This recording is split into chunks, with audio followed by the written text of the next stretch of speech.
Kronologi dari video tersebut adalah terjadinya aksi demonstrasi di beberapa negara antara lain Indonesia, Filipina, Sri Lanka, Spanyol, Prancis, Inggris, dan Jerman.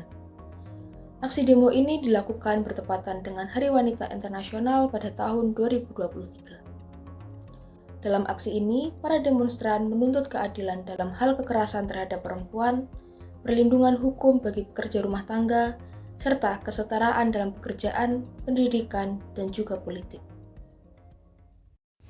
Hai guys, kalian tahu nggak sih gender equality itu apa? Kalau kalian belum tahu, nah bentar lagi aku bakal tanya-tanya anak kampus tentang gender equality. Yuk! 2 minggu ini di kelas di TK. Ayo hai. Oh, hai.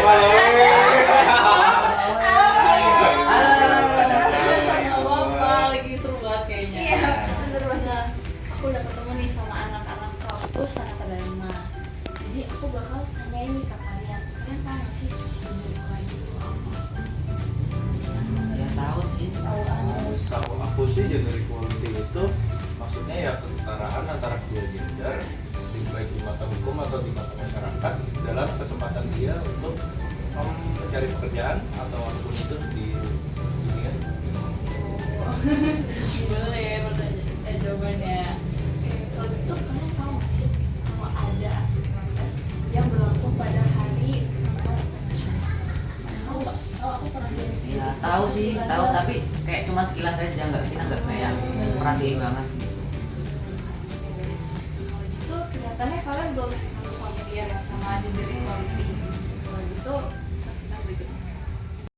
Nah, menurut Matsumoto dalam buku Culture and Psychology, gender mengacu pada perilaku dan yang budaya anggap benar dan sesuai untuk laki-laki dan perempuan.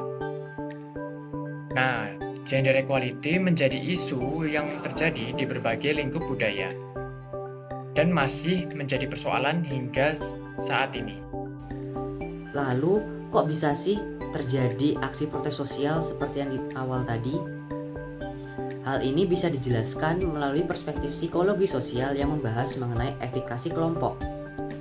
Efikasi kelompok merupakan efikasi yang kolektif, di mana merupakan bentuk keyakinan dari suatu kelompok untuk mampu melakukan atau mencapai target tertentu secara kolektif.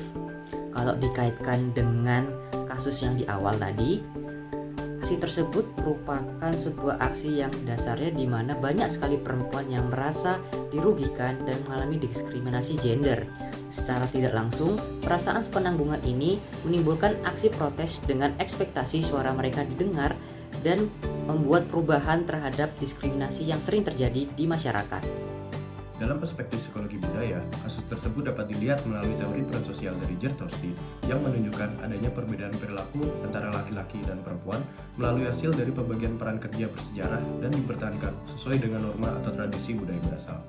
Bagian yang dapat dibahas yaitu mengenai maskulinitas dan feminitas. Kekerasan biasanya digunakan untuk menegakkan kekuasaan dan kontrol laki-laki dalam struktur budaya yang patriarki, misalnya di Indonesia dan Filipina, yang masih kuat akan budaya patriarkinya. Kekerasan dan ketidakadilan biasanya menjadi bayang-bayang perempuan yang berakar pada norma-norma tradisional. Budaya juga memengaruhi akademis dan profesi bagi perempuan, teman-teman. Budaya yang kuat akan budaya tradisional akan menghambat perempuan dalam mengambil kesempatan yang ada bagi mereka. Budaya yang kuat akan maskuliniti akan lebih sering menciptakan perbedaan gender, dan budaya yang kuat akan feminisme akan menyuarakan kesetaraan gender. Contohnya saja seperti Spanyol dan Prancis yang kuat akan masculinity, mereka akan lebih menciptakan perbedaan gender. Berbeda terbalik dengan negara Swedia dan Denmark yang kuat akan feminisme, mereka akan lebih menyuarakan kesetaraan gender, teman-teman.